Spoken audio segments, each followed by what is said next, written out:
Assalamualaikum warahmatullahi wabarakatuh. Salam jumpa kembali sahabat pelajar Indonesia dimanapun berada. Pada pertemuan kali ini kita akan membahas materi tentang kondisi Indonesia sebelum kedatangan Islam. Mulai dari kondisi geografis, kondisi kepercayaan dan keyakinan, kondisi perekonomian, kondisi pemerintahan, dan yang terakhir kondisi sastra dan keseniannya.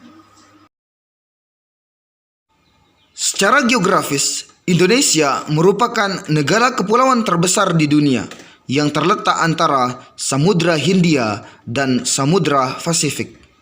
Indonesia juga berada di daerah Khatulistiwa yang menyebabkan Indonesia beriklim tropis dengan curah hujan yang tinggi.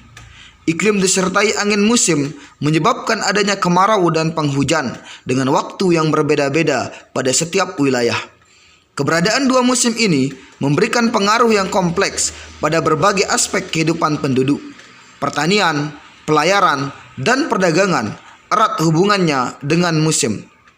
Sebagai wilayah kepulauan dengan posisi sebagai penghubung jalur perdagangan daratan Asia, terutama antara Cina dan India, menjadikan wilayah Indonesia sebagai wilayah yang strategis dalam jalur perdagangan antarbangsa. Hal tersebut berdampak panjang terhadap masa depan sejarah bangsa Indonesia, terutama dalam sejarah masuknya agama Islam di Indonesia. Dari segi keyakinan dan agama, sebelum kedatangan Islam di Indonesia, masyarakat Indonesia sudah menganut agama dan kepercayaan yang berbeda-beda dalam kehidupannya. Agama yang berkembang saat itu adalah agama yang berpusat pada kepercayaan adanya dewa-dewa.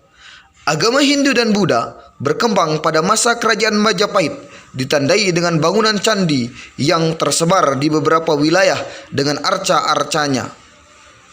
Di wilayah yang lain yang tidak tersentuh oleh ajaran agama Hindu dan Buddha, mereka masih mempertahankan agama asli, yaitu kepercayaan kepada roh atau animisme dan kepercayaan kepada benda atau dinamisme.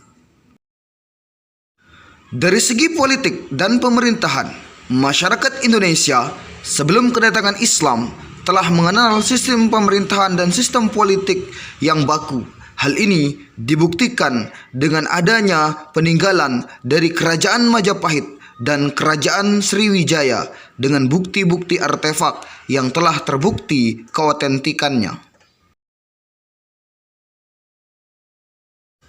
Dari segi perekonomian, masyarakat Indonesia sebelum kedatangan Islam menitik beratkan perekonomian mereka pada bidang pertanian, peternakan, dan perdagangan. Dari segi kesenian dan kesastraan, menurut Purbacaraka dan Zoetmundar, adanya kisah Mahabharata dan Ramayana yang digubah kembali menjadi cerita baru atau kakawin dalam bahasa Jawa kuno merupakan bukti bahwa masyarakat Indonesia sebelum kedatangan Islam telah mengenal adanya sastra.